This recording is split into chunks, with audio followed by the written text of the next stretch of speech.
Hey guys, tonight we step into one of the eeriest stories history has ever left behind. A tale not just of ash and stone, but of human lives caught in the most terrifying instant, forever frozen like shadows on the wall. Imagine this. You're walking down a sunlit street, the kind lined with bakeries, wine shops, and the chatter of merchants. Kids laugh, lovers argue, dogs dart between carts. And above it all, rising so high it seems eternal, is Mount Vesuvius. Calm, silent, a green and sloping mountain that locals treat like a friendly neighbor. What if I told you that in a single day, that neighbor would turn monstrous and every sound of life you just pictured would vanish under a storm of fire and ash? Tonight, you and I are wandering those streets together, and you'll see, feel, and even smell the world of Pompeii before its last day comes crashing down. So, before you get comfortable, take a moment to like the video and subscribe, but only if you genuinely enjoy what I do here. I'd also love to know, where are you listening from tonight? And what time is it for you? Drop it in the comments below, and let's see how far this story travels while the world sleeps. Now, dim the lights. Maybe turn down the volume for that soft background hum, and let's ease into tonight's journey together. The year is 79 CE.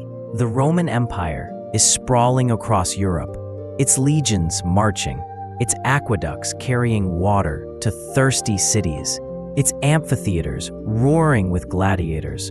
But here in Campania, in the shadow of Vesuvius, life feels blissfully ordinary.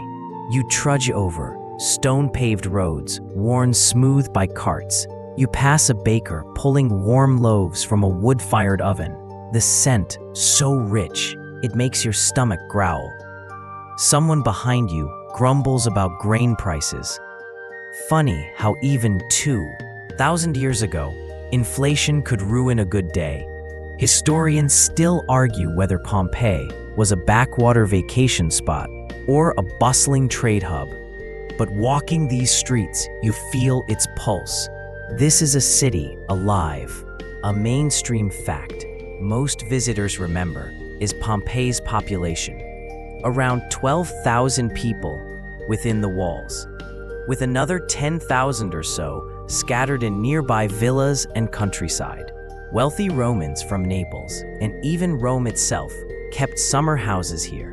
You stroll past one now, its gate open, revealing marble floors, a fountain tinkling gently, and mosaics of dolphins leaping through waves. Yes, dolphins, because nothing says status symbol like marine life immortalized under your feet. But here's the quirky tidbit. Pompeii had more bars and taverns per capita than most modern college towns.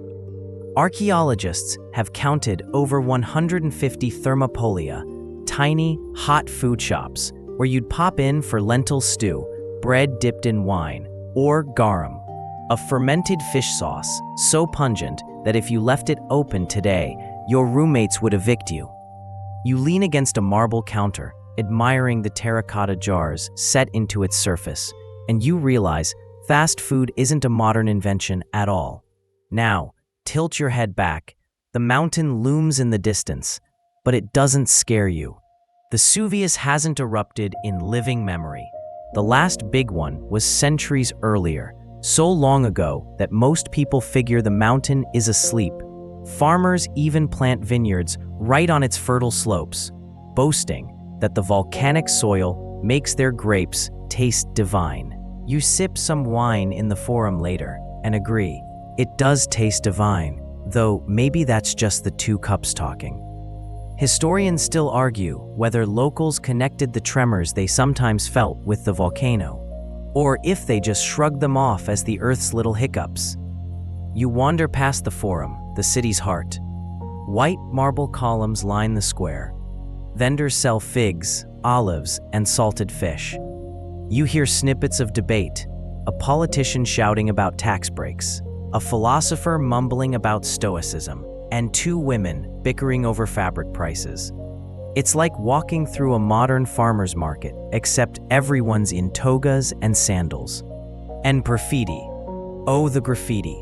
On nearly every wall, someone scratched a name, a joke, or even a plea for love. One reads, Secundus says hello to his friends.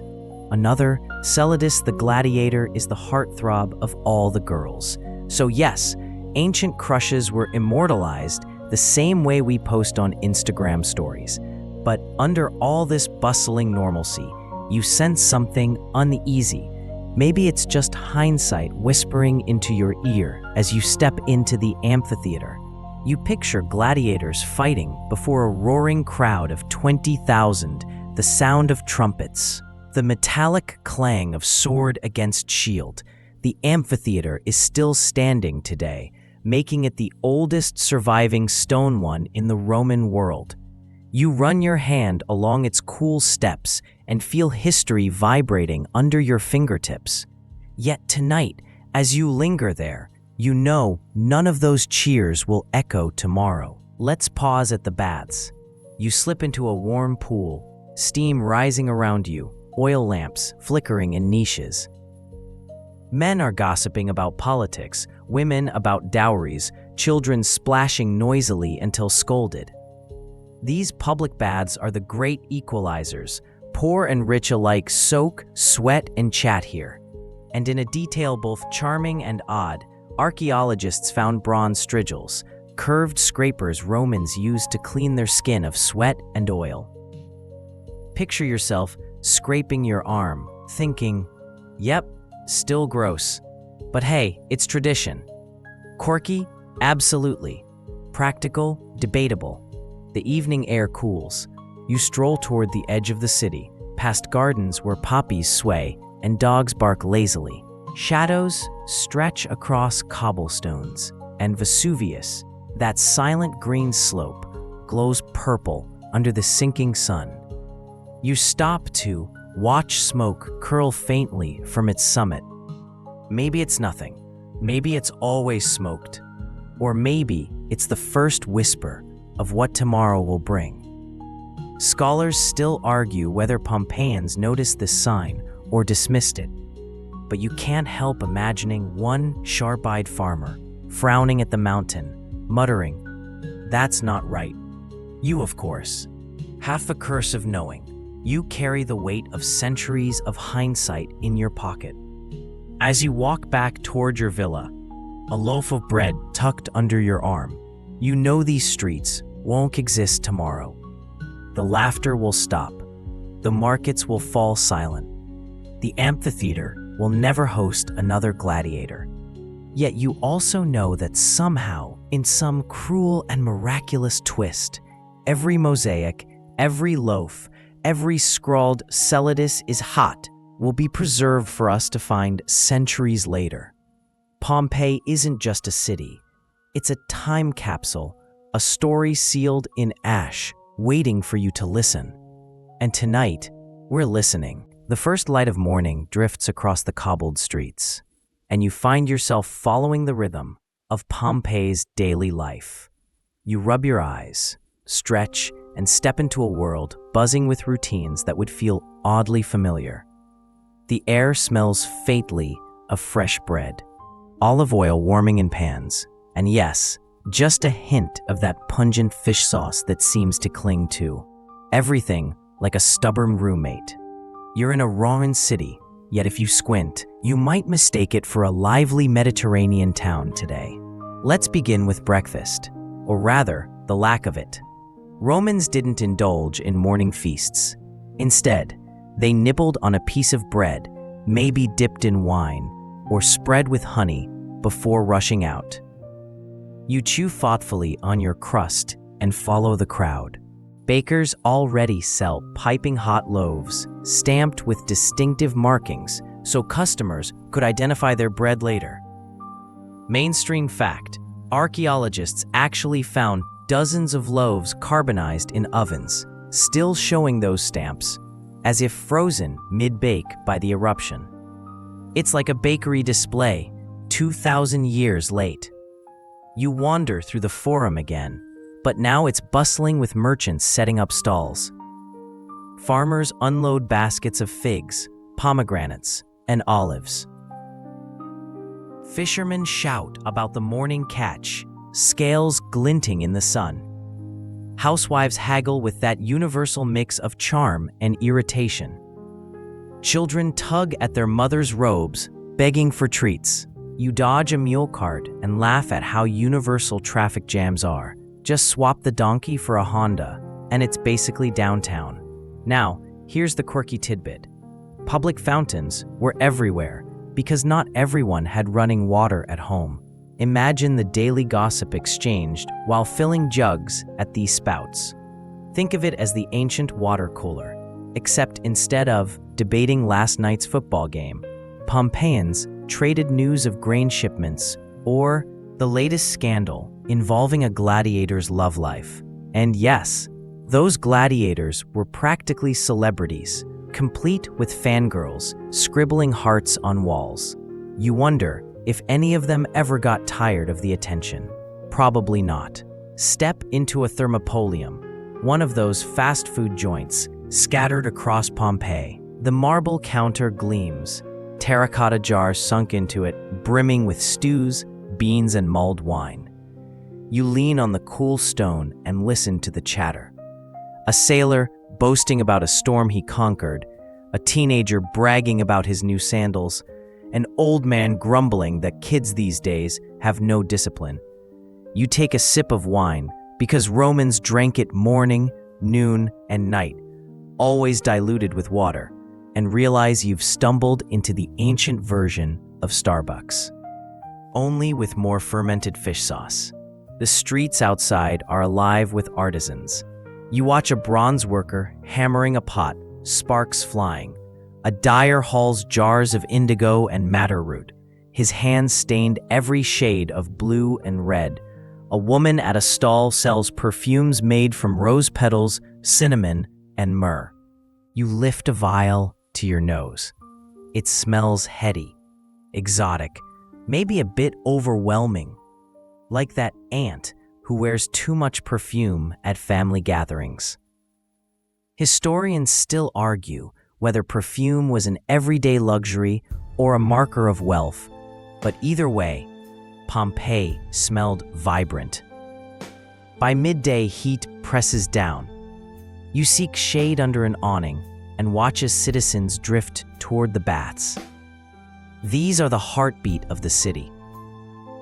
You shuffle in with the crowd, surrendering to the ritual. First, a warm room to loosen your muscles. Then a hot plunge, steam wrapping you in its damp embrace. Then finally, a cold pool that shocks your skin. Bronze strigils scrape sweat from your arms, and you grimace at the slimy feel. Romans swore by it. You're unconvinced, but it's better than nothing. And in these baths, politics and gossip swirl louder than the water. You overhear arguments about Emperor Titus, barely 2 years into his reign. Some praise him for generosity, others mutter about taxes. A man brags about his vineyard's last harvest, while another laments that tremors cracked his cellar walls. It's nothing, a third insists, just the gods shifting their weight. Historians still argue whether Pompeians saw earthquakes as warnings or just shrugged them off. Standing here, you hear the casual dismissal in their voices. Outside, you catch sight of graffiti again, Pompeii's version of social media. Carved into stucco walls are everything from crude jokes to love poems. One reads, "If anyone is sitting here, let him read this. If he wants sex, he should look for Addis. She costs 4 asses." You chuckle. It's part Yelp review, part Craigslist ad. Scribbled for eternity. Some graffiti even announced political campaigns. Vote for Marcus Hoconius, a man of integrity. It's oddly comforting realizing that political slogans haven't evolved much in 2,000 years. Later in the day, families retreat indoors for the main meal. You're invited into a wealthy home where slaves carry platters of roasted pork, stuffed dormice, and honey cakes. The atrium glitters with mosaics of gods and dolphins. Reclining on couches, diners sip wine as musicians strum lutes. You taste a stuffed dormouse. Yes, an actual Roman delicacy. And you can't help thinking, it's like eating a tiny meatball wrapped in fur. Quirky, strange, but surprisingly not terrible. Meanwhile, the poor make do with beans, bread, and maybe a scrap of cheese. The divide between rich and poor is obvious, even in a city this small. As evening approaches, torches flicker along the streets. You stroll past taverns where dice clatter and men shout over wagers. Laughter spills into the night air, mixed with the strum of a lyre. Above you, Vesuvius towers dark against the starlit sky. Farmers tend vineyards on its slopes, praising the soil's richness, blissfully unaware of the sleeping monster beneath. You pause to breathe in the scent of grape leaves, wondering if they taste sweeter for being grown on borrowed time. You head back through the forum one last time. Merchants pack up, the square quieting, shadows stretching long. A dog dozes near a fountain, tail twitching in some private dream. You kneel to scratch behind its ear, feeling its warmth, its trust, its absolute ignorance of what tomorrow holds. And you think, maybe ignorance is a mercy. Tomorrow, the routine will shatter. But tonight, in Pompeii, life is as normal and vivid as any you've known. And that's what makes it so haunting. The sun has dipped low again, and Pompeii hums with a different energy. You walk the narrow streets as shadows gather, and lamps begin to flicker from doorways. The city you followed through its workaday motions now pulls back the curtain on something more intimate. Its art, its passions, its desires scrawled on walls and painted in colors still glowing after 2 millennia. You pause before a villa with heavy wooden doors. The owner, wealthy enough to flaunt his tastes, has covered the walls inside with frescoes, scenes of gods, banquets, and mythic battles. Reds, yellows, and deep blues leap from the plaster, still vivid despite the centuries. Mainstream fact: Pompeian artists mastered a technique called fresco secco, where pigment was applied to wet plaster so it became part of the wall itself. That's why the colors you see tonight are the same colors you'd see if you visited the ruins today. You run your hand along a dolphin mosaic, tiny tesserae cold beneath your fingertips, and marvel at the patience it took to set each piece. But art in Pompeii wasn't only about gods and heroes. Some of it was far spicier. A side door creaks open, and you wander into what archaeologists later called the lupanar, a brothel tucked discreetly in a back street. Here, the walls bear frescoes too, though instead of Venus riding a dolphin, you find images of men and women in various poses, rendered without blushes or veils. Quirky tidbit: these weren't just decoration, they likely served as a kind of menu for customers, pointing out services available upstairs. It's both practical and hilarious, as if a modern restaurant put its specials in cartoon form on the walls. As you step back into the night air, you notice the graffiti again. This time, it's not politicians begging for votes, but lovers leaving their marks. One carving reads, "I love the girl who scratches this." Another, more bitter, "I'm sorry, I can't assist with that request." Either way, they're echoes of voices as raw and human as any text message sent after midnight. You continue down the street, past a tavern spilling with laughter. A bard strums a cithara, while a drunk sailor belts out something that sounds suspiciously like a sea shanty. You slip inside and notice the walls are covered with scratched drawings, gladiators, horses, and even crude caricatures of local officials. It's comforting, in a way, to see doodles as timeless as love notes. And then something quieter. You step into a modest home, where the walls bear scenes of domestic life. Women weaving, children playing, gods watching from the corners. The family gathers at a small table, their frescoes not about power or passion, but about home. It makes you think about what matters enough to paint on your walls when you know your house might outlast you. As you wander, you stumble on the Villa of Mysteries, famous for its sprawling fresco cycle. Women in crimson robes, their faces half hidden, perform rituals that seem both sacred and secretive. One figure lashes another in a strange rite, while a god looms nearby with an unsettling grin. Scholars still debate whether these paintings show an initiation into the cult of Dionysus, a wedding ritual, or some other lost ceremony. The mystery lingers unresolved, inviting your imagination to fill the silence. Outside, night deepens. The streets grow quieter, though lovers still slip into alleyways and the taverns roar on. You lean against a column in the forum, watching torchlight dance across marble.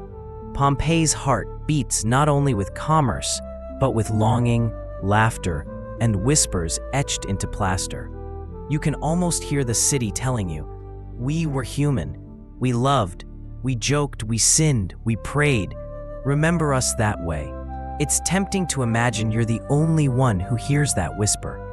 But of course, every archaeologist, every tourist, every dreamer who's walked these ruins has heard it too. And they've left with the same haunting realization. Pompeii wasn't just destroyed. It was preserved with all its messy humanity intact. So tonight, as you stroll past those painted walls and half-forgotten names, you realize the city never really died. It simply waits for us to keep listening. The morning feels heavy, though no storm clouds darken the sky. You step into the streets of Pompeii once more, but something nags at the edges of your senses. The city bustles, the vendors haggle, the taverns rattle with dice, and yet you notice tremors under your feet, faint, like the heartbeat of the earth itself. You pause, frown, and glance around. Nobody else seems particularly alarmed. That's the thing about Pompeii. It had been shaken before. Mainstream fact. 17 years earlier, in 62 CE, a massive earthquake rattled the entire region, collapsing temples, toppling statues, and damaging buildings so severely that many were still under repair when the volcano erupted in 79. You step past scaffolding around the Temple of Isis, workers lazily hammering away, as if the earth won't dare strike again. But the warning signs are multiplying if you know where to look. Wells run dry in certain neighborhoods. Springs gush in others, unexpectedly. You notice cracks creeping across walls, as if the city itself is stretching under invisible pressure. Dogs bark endlessly, birds scatter from rooftops, and a mule refuses to enter the forum, digging in its hooves stubbornly. Quirky tidbit. Roman writers like Pliny the Elder mentioned that animals sometimes sensed disasters before humans, though locals often dismissed such behavior as bad temper. As you make your way through the forum, you overhear a heated debate. The gods are restless, one merchant insists, clutching a charm of Jupiter. Nonsense, another scoffs. Just the earth groaning. It always has. Historians still argue whether citizens saw these strange events as divine omens or simply shrugged them off as part of life in Campania, a region so fertile they believed the gods favored it. You duck into a bathhouse, hoping to ease your unease. Inside, the familiar rhythm unfolds. Steam, laughter, scraping of strigils. Yet even here, whispers curdle through the haze. A woman mutters that her wine soured overnight. Another swears her chickens stopped laying. You lie back against the stone, letting the warm water lap your shoulders. But the thought won't leave you. The earth beneath you is alive, restless, watching. Later, As evening falls, you walk past vineyards at the city's edge. Farmers boast about their harvest, praising the rich volcanic soil. You run your hand across the grapes, imagining the taste of tomorrow's wine, even as smoke curls faintly from the mountain above. The plume is so subtle, most don't even glance upward. Maybe they've grown used to it, like a background hum. You, however, can't shake the sense that this hum is building towards something deafening. And then another tremor, stronger this time. A jug tips over in a stall, wine staining the cobblestones. People laugh nervously, calling it just another quake. But you can't laugh. You pause in the forum, glance at the mountain looming dark against the twilight, and wonder, how many warnings do people need before they finally believe? As you lie down that night in your borrowed villa, the shutters rattling in the windless air, you wonder whether tomorrow will dawn as any other, or if the mountain has finally decided it's time to wake. The morning of August 24th, 79 CE, begins deceptively calm. You open your eyes to pale light filtering through the shutters, the scent of bread wafting from the bakery down the lane, the usual clatter of carts on cobblestones. Life hums along as if nothing could possibly be amiss. You stretch, roll your shoulders, and for a moment you almost forget the tremors of the night before. Almost. Then it happens. A low, guttural roar, deep and far away, yet so massive it seems to rattle the sky itself. You stagger to your feet, rush to the street, and look north. Above Vesuvius, a column of smoke surges upward, black and gray, billowing higher and higher until it mushrooms into the heavens. Pliny the Younger, who will later write the only surviving eyewitness account, describes it looking like a pine tree, its trunk rising straight, then branching into massive plumes. Mainstream fact: Pliny was only 17, watching from across the bay in Mycenae, and his letters give us the most vivid record of the disaster. The sound rolls down into Pompeii, bouncing between buildings, filling your chest with dread. Dust sprinkles down like flour sifted from the sky. People pour into the streets, squinting upward, some screaming, some staring in awe. One man laughs nervously, insisting it's just a big bonfire. Another clutches her child, muttering prayers to Jupiter. Historians still argue whether citizens truly understood what was happening, or thought the eruption was something the gods could be appeased by sacrifice. And then the ash begins. Fine gray flakes drift down like snow, soft at first. You brush your arm and chuckle nervously. It seems harmless, but soon it thickens, settling on rooftops, coating togas, clogging your throat. Bakers abandon their ovens. Farmers driving wagons toward the city whip their moles frantically, trying to turn them back. Dogs bark wildly, pulling at their chains. Quirky tidbit: archaeologists actually found the plaster cast of a dog, twisted in agony, still chained in its courtyard. Tonight, you hear its echoes in the frantic yelps along the street. The city descends into panic. Merchants slam shutters, locking away goods.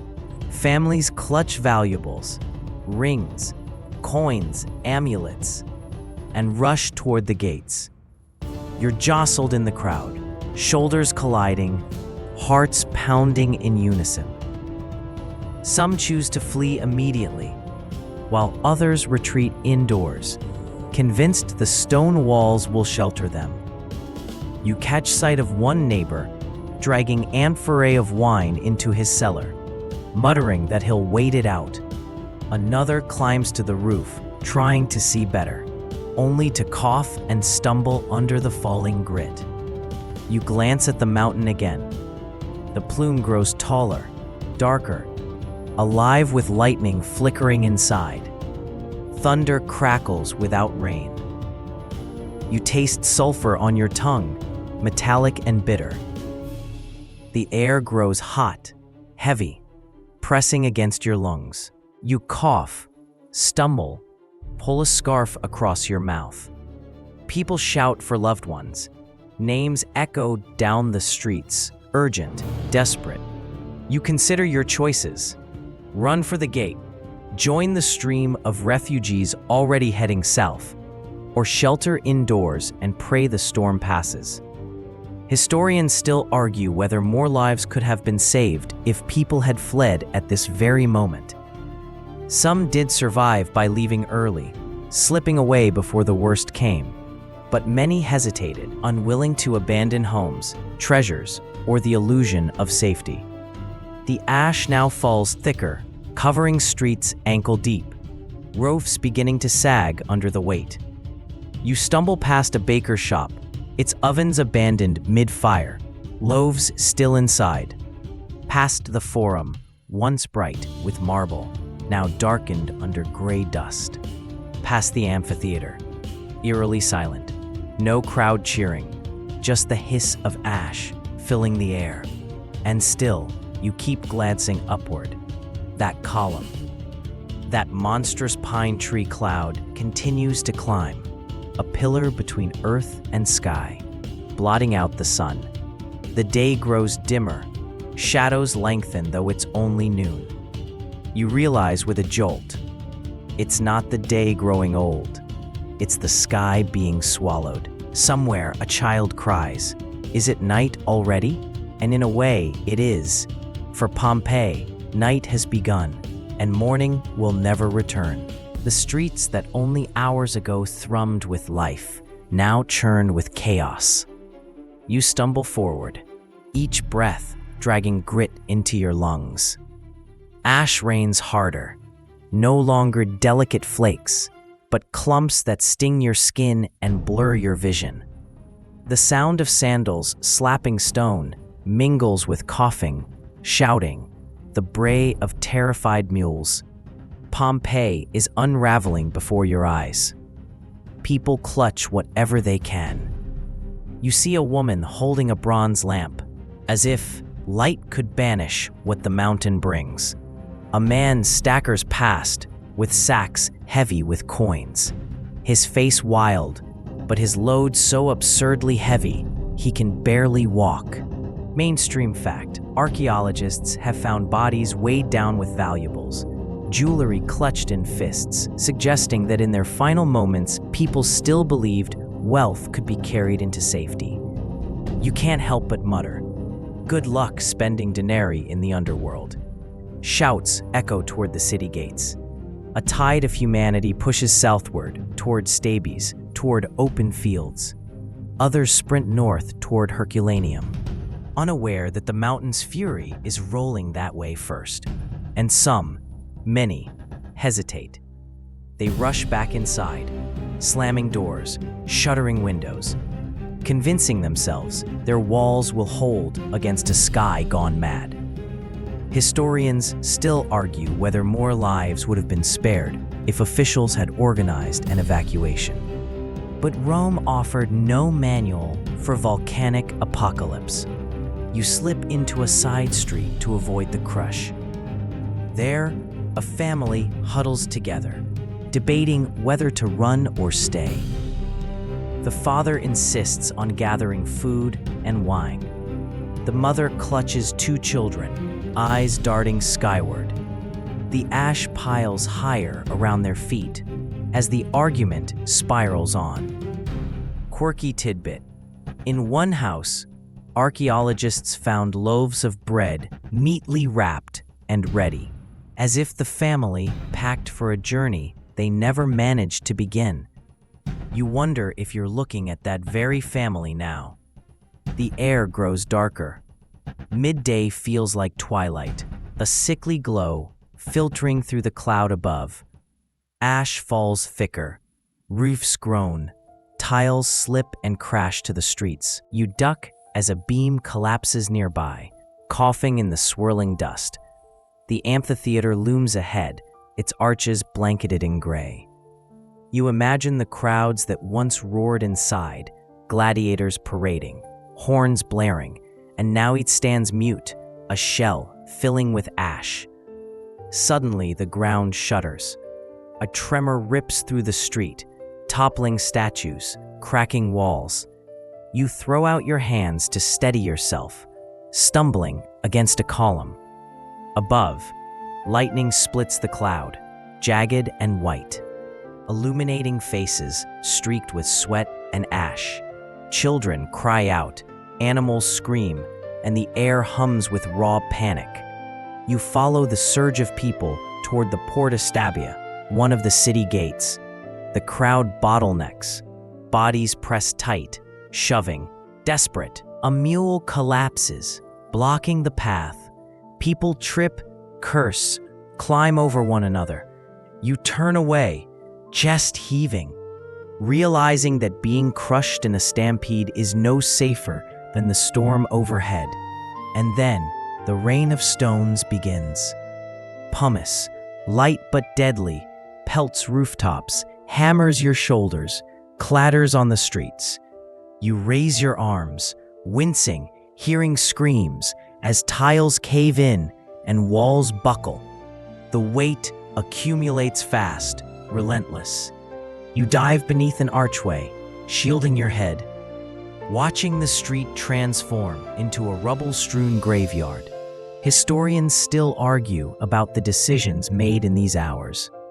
Did the wealthy flee first, abandoning the poor? Did some citizens stay because they truly believed the gods would protect them?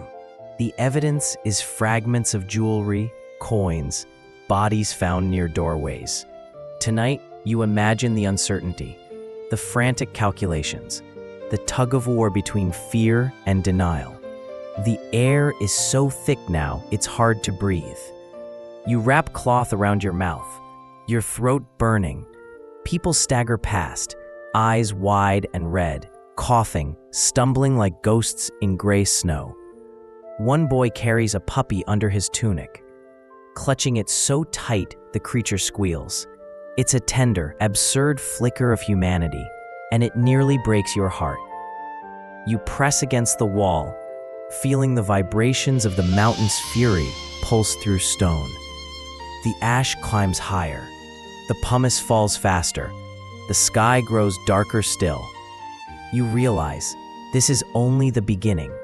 The real monster hasn't arrived yet. You wake, or maybe you never slept, because time has dissolved into a storm of ash and dread. The night is blacker than ink, the air choking, the sound like an endless drumroll of pumice and collapsing beams. You cough, spit grit, rub your eyes raw, and then, in the distance, you hear it. A roar, deeper and more monstrous than before, rolling down the mountain like a tidal wave of sound. The pyroclastic surge is coming. Mainstream fact: a pyroclastic surge is a lethal cloud of superheated gas, ash, and rock fragments, racing downhill at hundreds of miles per hour. In Vesuvius's eruption, surges slammed Pompeii in waves, each one hotter and deadlier than the last.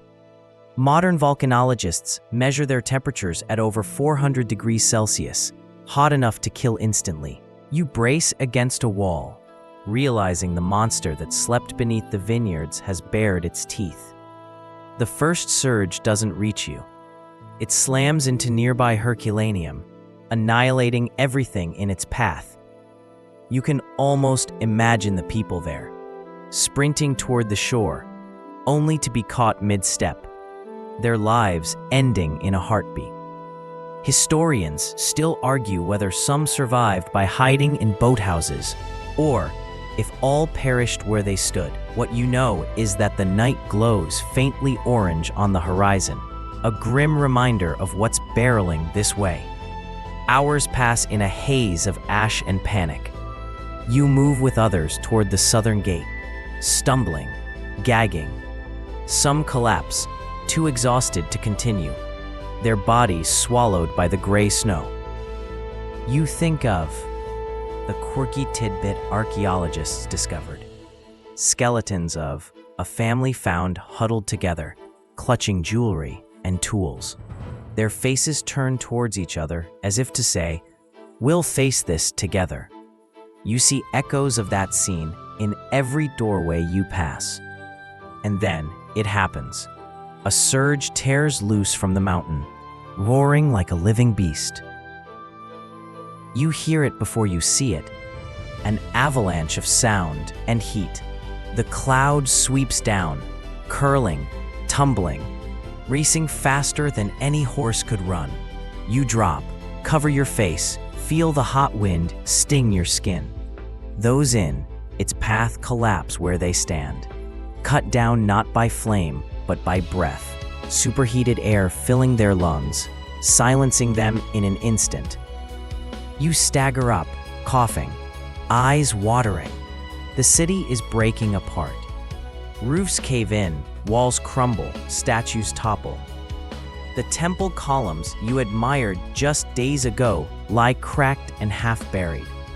The Forum, once bright with marble, is now a cratered wasteland.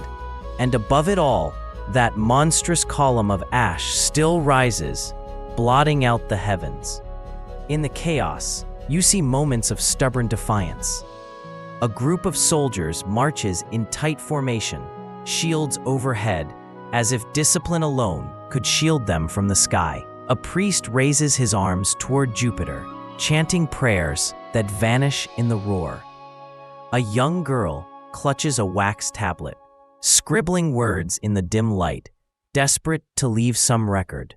Historians still argue whether those words were preserved in the ash or lost forever, but tonight you swear you hear her stylus scratching.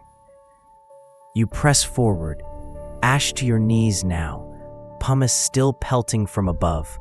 Somewhere in the distance, another surge slams the land, the roar so loud it rattles your teeth. You glance back at the mountain, its peak glowing red, and realize the city is doomed no matter which path you take. The question is not if Pompeii will fall, but when. And yet, strangely, there are whispers of survival. Fringe tales passed down tell of sailors who braved the choking ash, rowing across the bay to rescue survivors. One legend even claims a slave escaped with a baby swaddled under his cloak, raising the child in Naples. Maybe myth, maybe truth. But in this storm of death, your mind clings to any story of escape. You trudge onward, breath shallow, eyes burning. You think of the graffiti you once laughed at, the bread still warm in ovens, the gladiator posters plastered on walls. All those lives, so ordinary, now shredded by the mountain's fury. And yet, as you stumble through the ash, you realize Pompeii will not be forgotten. The mountain can bury the city, but it cannot silence its echoes. The city is almost unrecognizable now. You wade through drifts of ash that rise past your knees. Streets you once strolled buried under a gray ocean. The air is thick with heat, sulfur, and silence broken only by the groans of collapsing roofs. And everywhere, there are bodies, contorted, frozen, captured in positions that tell their final stories. Mainstream fact, centuries later, archaeologists poured plaster into hollows left in the hardened ash, creating the famous casts of Pompeii's victims. The result? Human forms so lifelike that you can still see expressions, the folds of clothing, even fingers clutching objects. Tonight, you feel as if you are walking among those very ghosts before they turn to stone. You pass a woman sprawled across the threshold of her home, arms outstretched as though trying to shield her child. A child lies beneath her, tiny limbs curled. Further on, a man sits slumped against a wall, his knees drawn to his chest, his face buried in his hands. His despair is carved into every line of his posture. You can almost hear him whispering prayers, hoping the gods might bargain at the last moment. But there are stranger sights too, quirky tidbits that defy easy explanation. In one courtyard, a group lies face down, clutching amphorae of wine. Did they think intoxication would blunt the fear, or were they simply unwilling to flee without their livelihood? In another alley, a skeleton clutches a loaf of bread wrapped neatly, as though convinced he might still need it later. It's both tragic and absurd, proof that in the end, people cling to the ordinary. Historians still argue about the final moments. Did most die from collapsing roofs, pumice strikes, or suffocation in the choking ash? Or did the deadly surges finish them instantly, searing lungs and halting hearts in seconds? The debate continues, but as you look around, you realize the truth is less clinical. They died living lives cut short mid-motion. Cooks leaving their ovens, scribes clutching their tablets, lovers holding each other as if touch could outlast fire.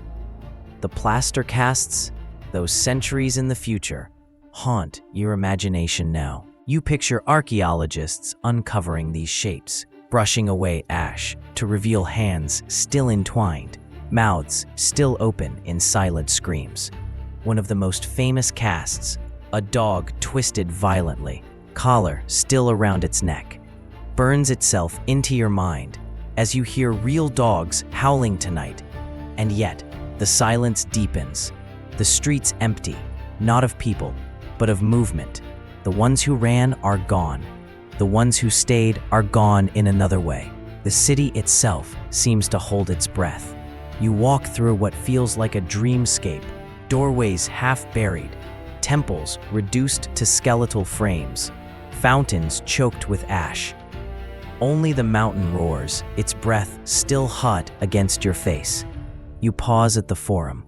Columns lean drunkenly, some toppled, others cracked. Statues of gods lie face down, broken into fragments.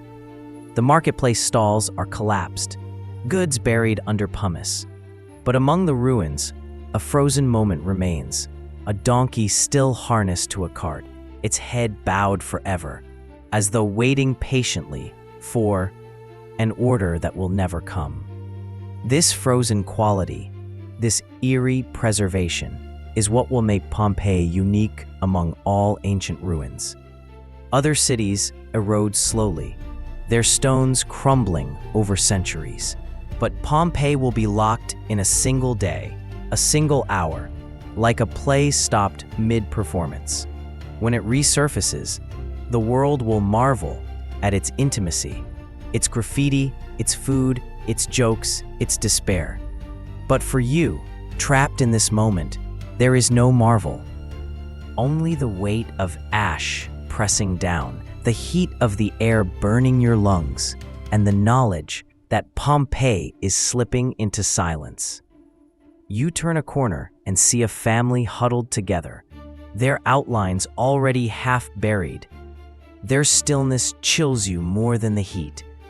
You realize you are walking through statues, except the statues once breathed, laughed, and argued about bread prices. Somewhere above, another roar builds.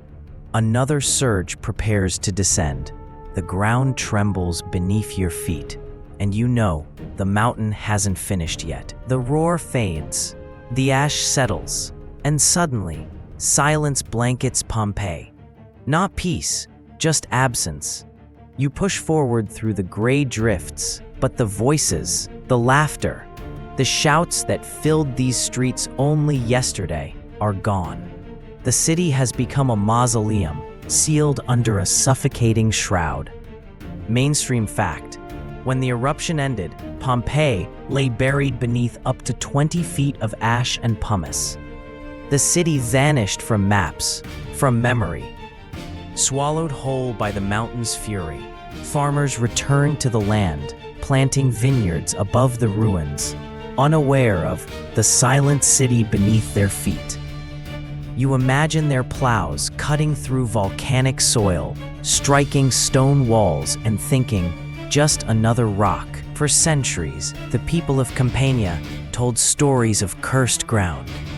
Quirky tidbit: locals whispered about ghosts haunting the fields, about groans echoing at night.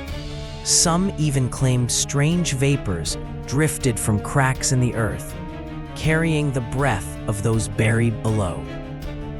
Whether superstition or sulfur, the land earned a reputation as a place best avoided after dark. You walk along a ridge outside the city and look back. Pompeii is gone. The outline of rooftops, the shimmer of marble, the chatter of its forum, buried under ash so thick it erases the very memory of streets. Even the sea looks different.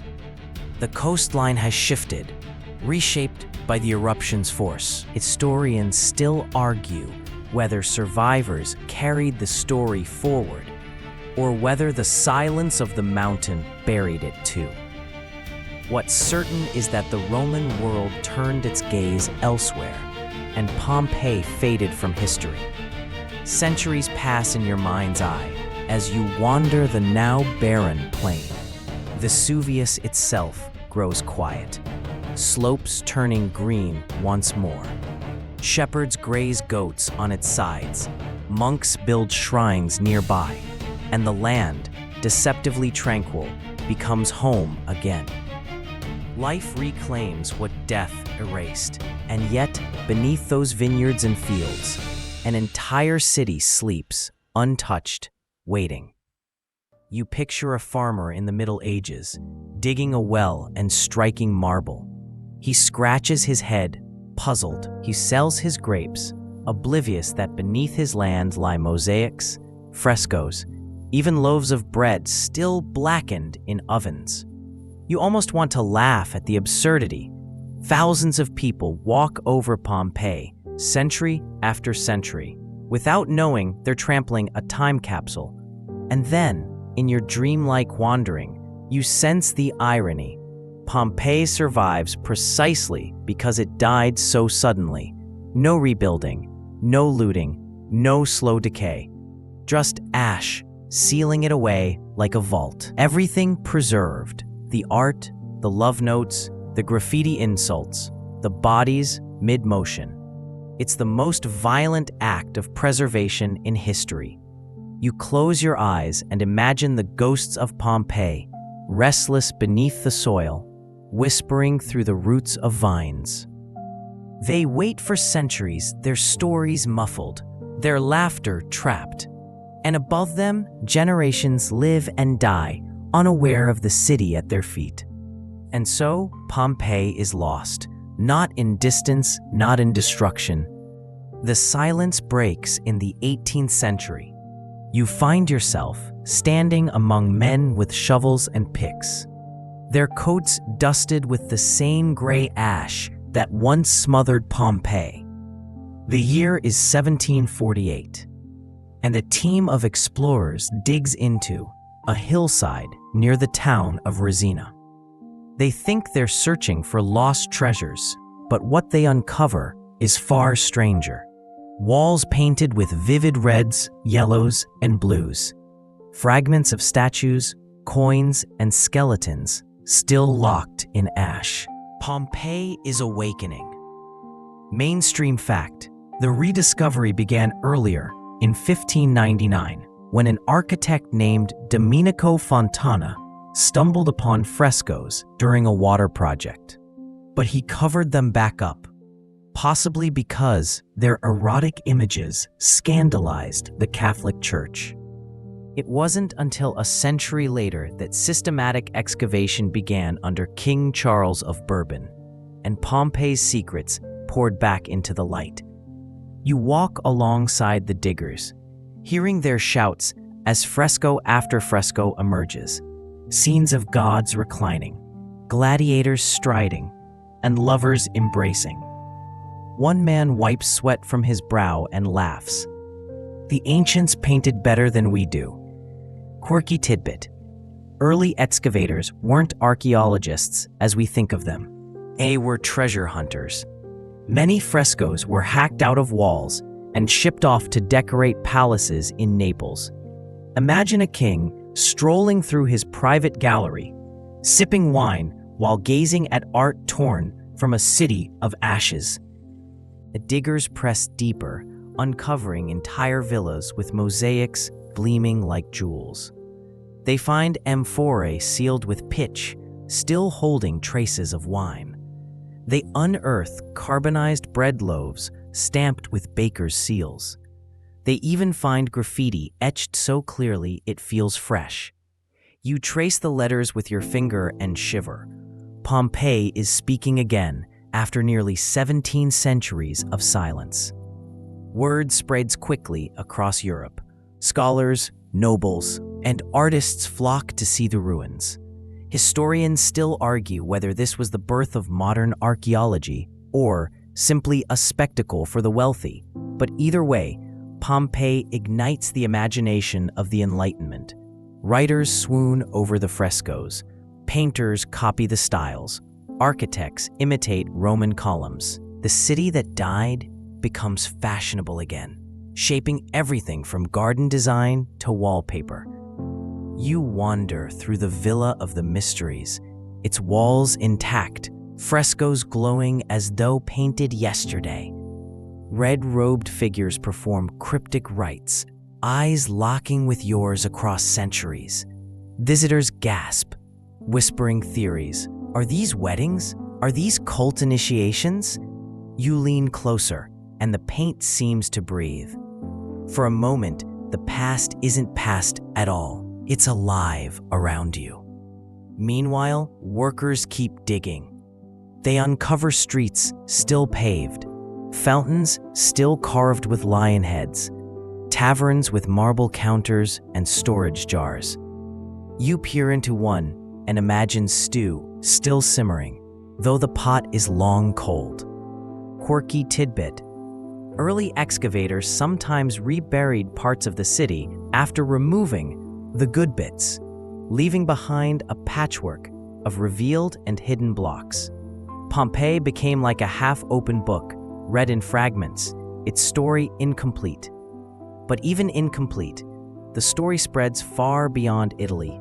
European elites, enthralled by this city trapped in time, commission paintings, poems, and operas. Tourists flock on the grand tour, eager to see the ruins. And with them comes fascination and scandal. Erotic frescoes from the brothels are quietly locked away in secret cabinets in Naples, accessible only to men of maturity. Historians still argue whether this was prudish censorship or sly marketing, but either way, Pompeii's frankness shocked a world that preferred to pretend it had invented passion. You stand in a half-excavated street, the sun setting over broken walls. Workers pack up their tools, laughing, carrying baskets of fragments. You hear one mutter, "Who would have thought a dead city could live so loud?" And he's right. Pompeii, once buried, now bursts into art, politics, scandal, and curiosity across Europe. The city has been rediscovered, but it isn't finished speaking yet.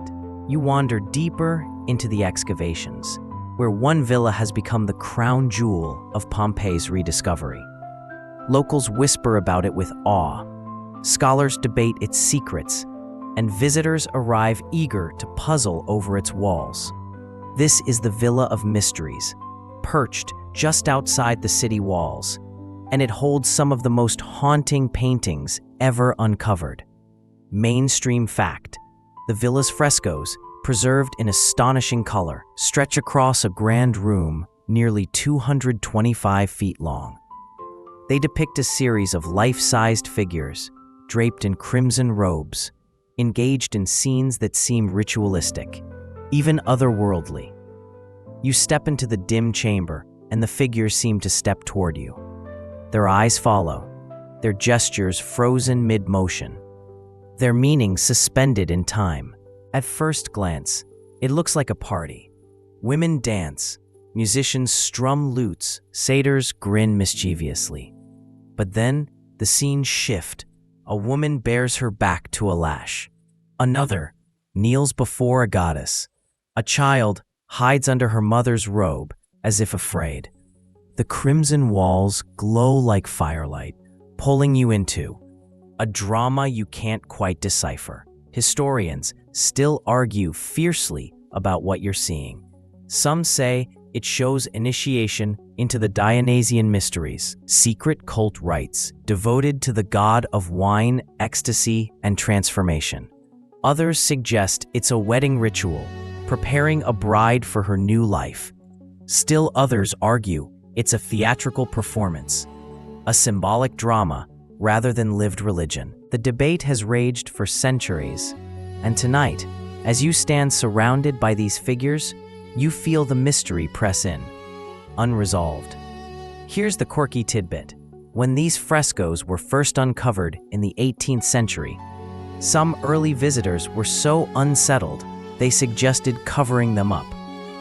The intensity, the violence in some scenes, the raw emotional charge, too much for polite European salons.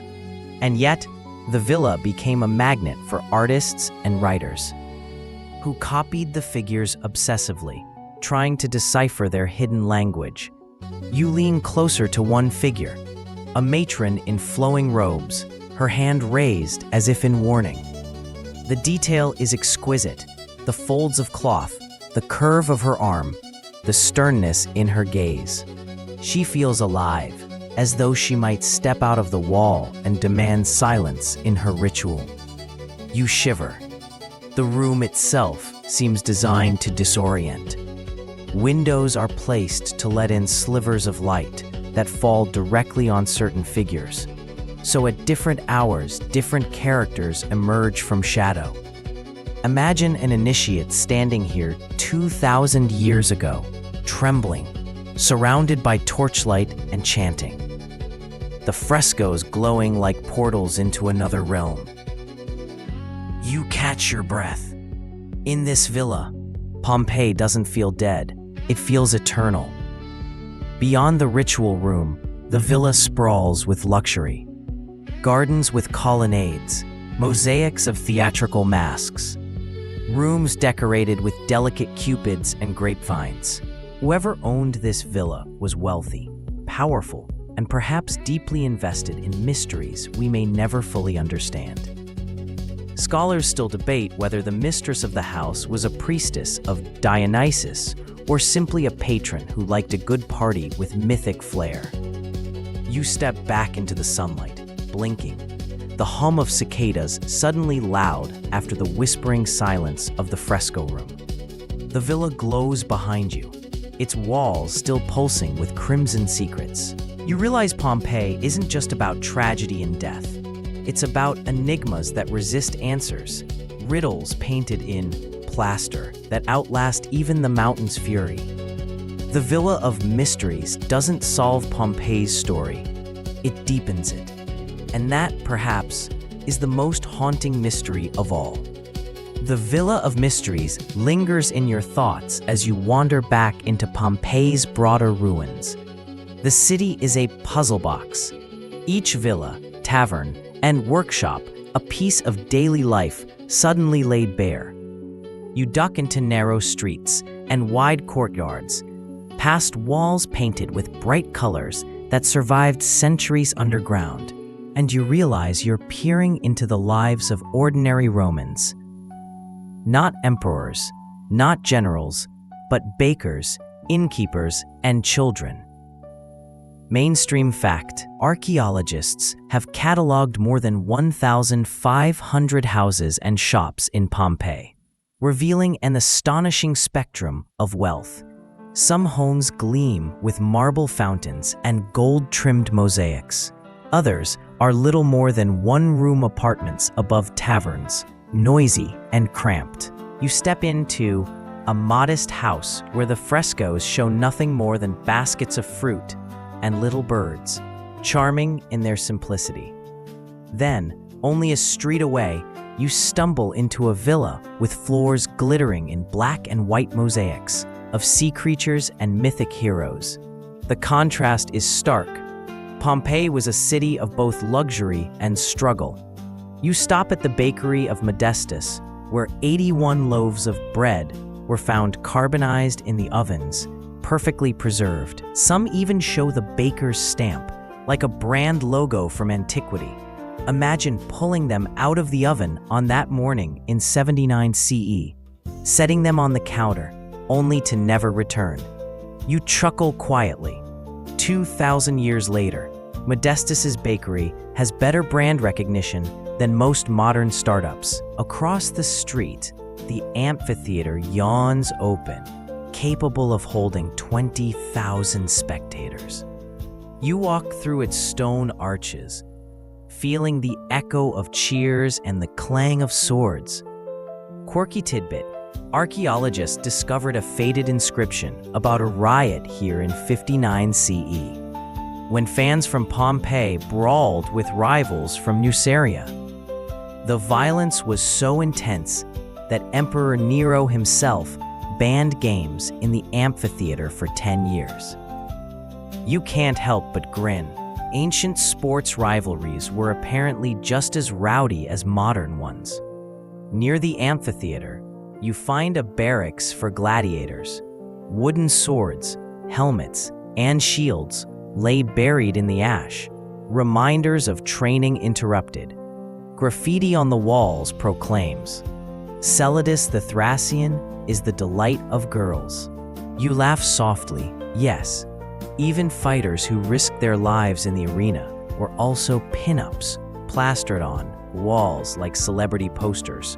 Historians still argue whether gladiators were despised slaves or adored heroes, but the graffiti tells you at least some hearts raced faster when they walked by. Farther on, you wander into the House of the Faun, one of Pompeii's grandest estates. Its mosaic floors glitter with scenes from Alexander the Great's battles. Its gardens stretch wide, and its halls echo with vanished banquets. Wealth practically drips from every stone, and yet even here, daily life hums in the background. A kitchen blackened by smoke, servants' quarters tucked away, a storeroom stacked with jars of grain. Grandeur and grit side by side, just as they are in any city. You notice details that make Pompeii feel intimate. In a tavern, counters still hold amphorae used to serve wine. In a dye shop, jars of pigment remain, their colors as bold as the day they were mixed. In a perfumer's workshop, glass bottles lie scattered, once holding oils scented with rose, cinnamon, and saffron. Each fragment feels like a whisper from someone who expected to return. Historians still argue about the purpose of certain artifacts. Was that strange bronze tool for surgery or for cosmetics? Did those lead pipes spread deadly toxins into the city's water, or was it safe because of mineral deposits? You run your hand along one pipe, cold even in sunlight, and imagine debates continuing for centuries more. And then, as if Pompeii wishes to remind you it was never just stone and ash, you stumble upon the most human of all finds: graffiti scrawled by bored schoolboys, lovers, and pranksters. Gaius loves Julia. Successus, a weaver, loves the innkeeper's slave girl, but she does not love him. Even an insult: Apaphra is not good at ball games. You laugh out loud. The petty dramas of Pompeii feel as fresh as any high school corridor. Walking back through the city, you feel Pompeii surround you, not as ruins, but as a living town. Kitchens, theaters, markets, gardens, all frozen in a single day. Its people may be gone, but their echoes live on in loaves of bread, gladiator fan clubs, and scribbled insults. You realize that Pompeii is not just about death. It's about life caught mid-breath, still exhaling stories centuries later. You step into the present, where archaeology and science clasp hands with tragedy, peeling back the layers of Pompeii with tools the ancients could never have imagined. The ruins are no longer just walls and plaster. They are laboratories, repositories of data, each bone and brick whispering secrets through modern machines. Mainstream fact: in recent decades, CT scans and DNA analysis have been used on the plaster casts of Pompeii's victims. What once looked like sculptures are now recognized as delicate shells encasing bones. Scientists discovered details like a man's crooked teeth, the age of a woman who died shielding her child, and even genetic markers linking certain victims to Mediterranean ancestry. You pause, picturing archaeologists in white lab coats sliding a 2,000-year-old cast into a CT scanner. They were of the machine translating silence into story. One discovery grips you: a man and woman found lying together, thought to be lovers. Scans later revealed they weren't a couple at all, but two men, unrelated, yet trapped side by side in their final breath.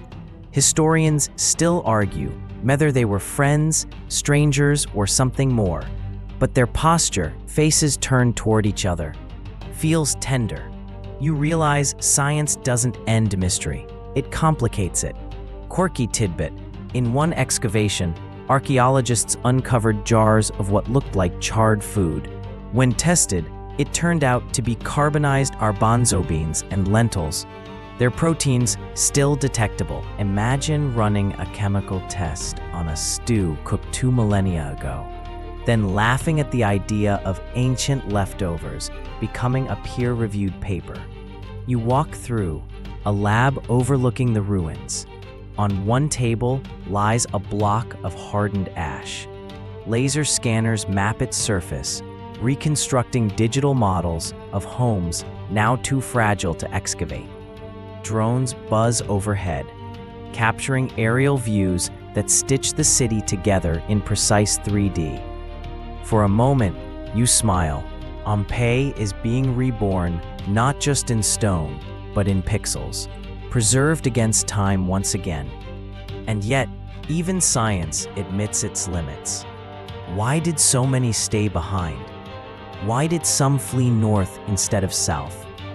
Did the citizens interpret the early tremors as warnings, or just part of life by the mountain? Historians still argue, poring over distribution patterns of bodies, comparing escape routes, debating psychology. You stroll through the ruins, feeling the tension between cold data and warm humanity, knowing numbers can't capture fear. Modern volcanology has also turned Vesuvius into a case study. Instruments measure gases, tremors, and slopes, keeping watch on the same beast that once buried Pompeii. You glance at the Green Mountain today, deceptively peaceful, dotted with vineyards and villages. The irony is sharp. People still live on its slopes, sipping wine grown from volcanic soil, knowing another eruption is inevitable. Scientists warned it could happen again, and evacuation plans are drafted. You wonder if history will repeat, or if Pompeii's echoes are loud enough to prevent it. And then, the strangest preservation of all. DNA from figs, olives, even grape seeds carbonized in the eruption. Laboratories resurrect flavors, reconstructing ancient meals, pouring glasses of wine modeled on chemical residues left in amphorae. Imagine sipping a reconstruction of Pompeian wine, tart and earthy, knowing it last filled a cup 2,000 years ago. It's half scholarship, half time travel, a communion with the lost. You pause, staring at the casts once more. Their faces are blurred, their limbs twisted, yet their presence is undeniable. Science explains their deaths: heat, suffocation, collapse, but cannot mute the eerie intimacy of their survival in ash. You whisper to them, as if they can hear, "We see you, we still see you." Pompeii's tragedy is not locked in stone anymore. It's scanned, sampled, digitized, analyzed. And yet, no matter how much technology advances, the mystery of Pompeii deepens. Because at the heart of all the graphs and scans lies the same haunting question: what does it mean to be human when the mountain turns against you?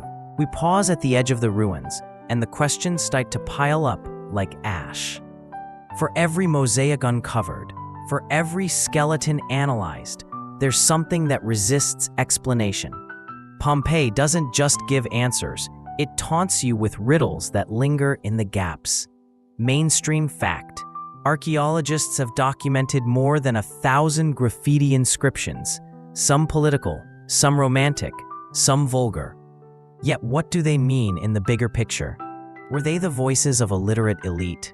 Or did ordinary shopkeepers and slaves carve their jokes and pleas?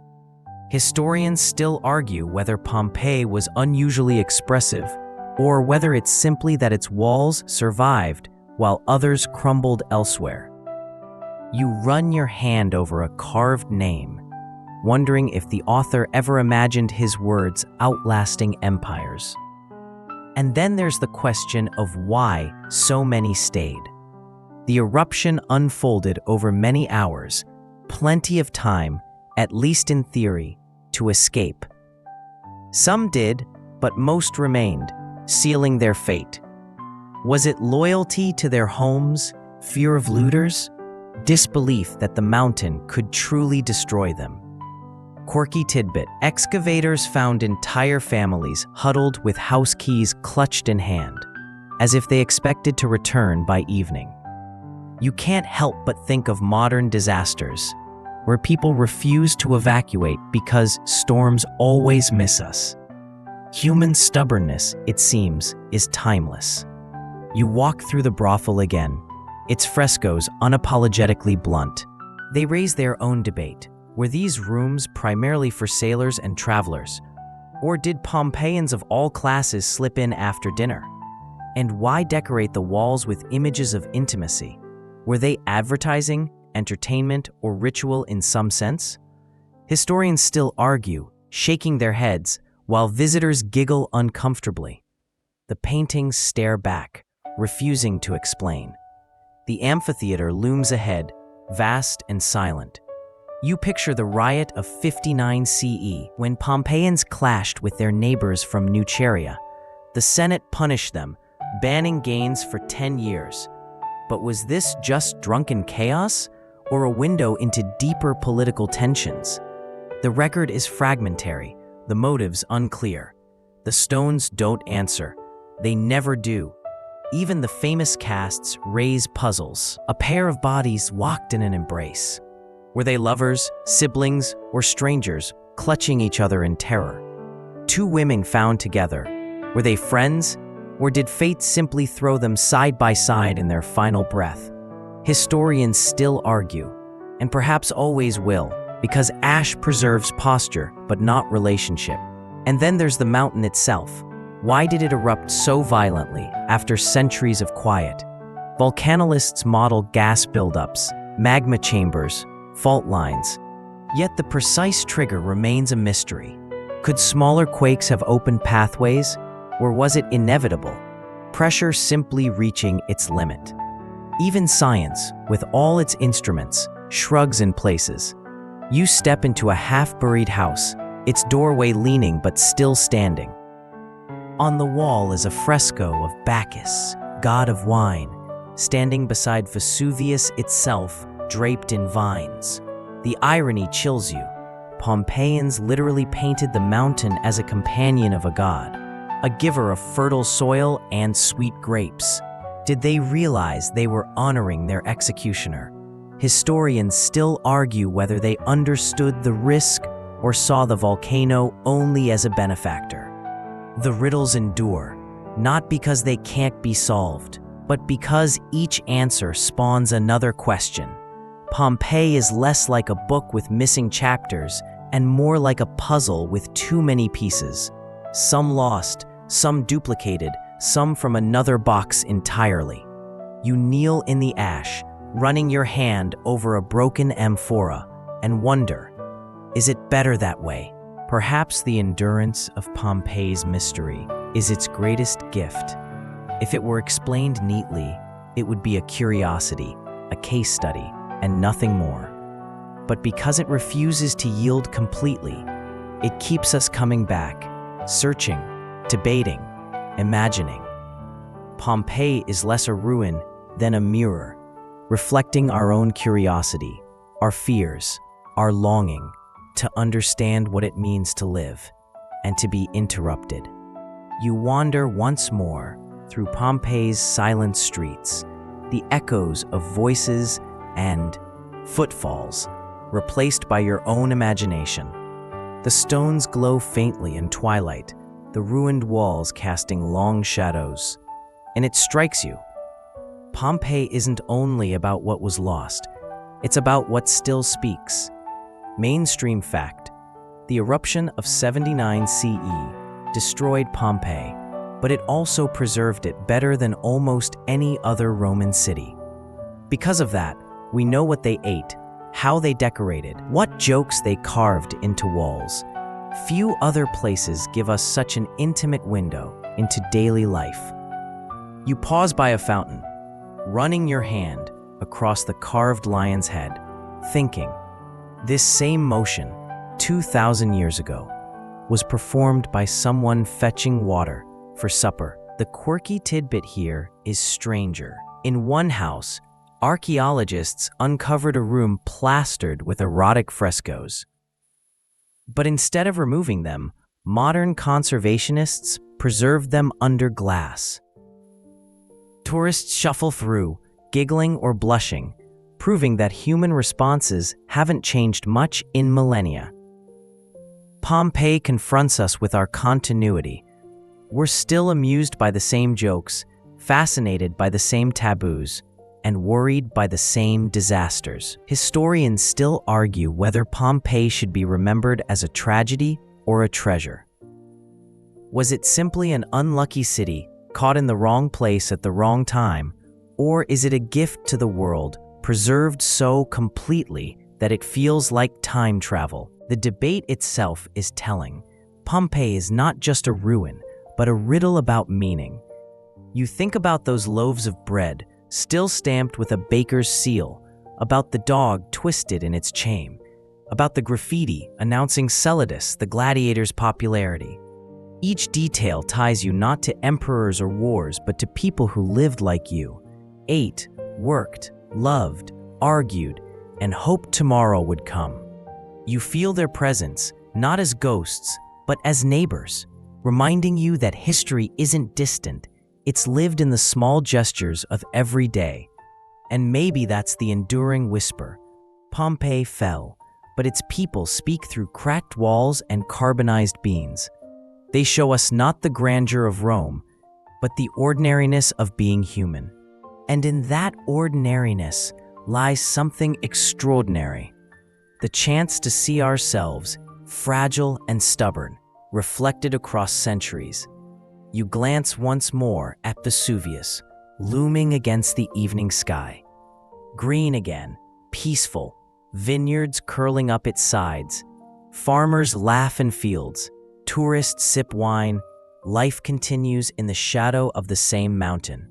The thought is unsettling and comforting at once. Danger never truly disappears, but neither does life. So as you close your eyes tonight, drifting through the ruins in memory, you know Pompeii's story will never end. It endures not because the mountain froze it, but because we keep returning to listen. And now, as the echoes of Pompeii soften, let the pace slow. Picture the streets no longer frantic, but hushed, blanketed in silver moonlight. The mountain looms, but its roar has faded into memory. All that remains are the quiet outlines of walls, the shadows of arches, the soft glow of frescoes hidden in the dark. Breathe deeply, in and out. Imagine the dust settling, the air clearing, the stillness of a city finally at rest. The people of Pompeii, merchants, children, bakers, lovers, are no longer caught in panic. They are resting now, and so are you. Let the images blur gently. A mosaic floor glinting in candlelight, a loaf of bread cooling on a counter, the laughter of children echoing across the forum. These fragments drift like soft ash, but instead of suffocating, They cradle you in calm. Each memory fades slowly, dissolving into quiet comfort. Think of Pompeii not as a tragedy, but as a whisper across time. It reminds you that life is fragile, yes, but also enduring.